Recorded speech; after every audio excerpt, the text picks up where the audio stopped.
Hi everybody, this is George again with a new Blues in G video. Please support my channel by writing a little comment and telling me what interests you.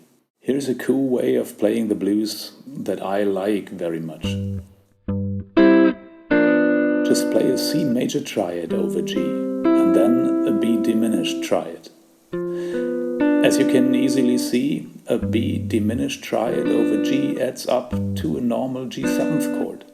To let it even sound cooler, play a hammering from the B flat note to the B note. Sounds like this.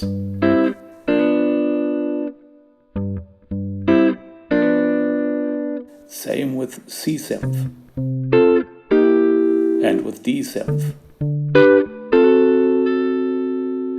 Let me give you an example.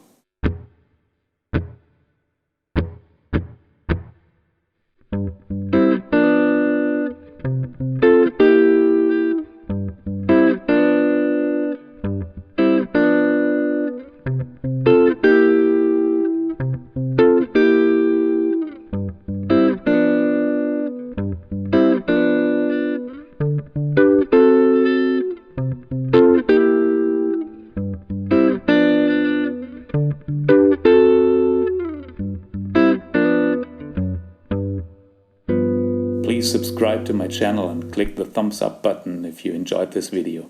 See you soon!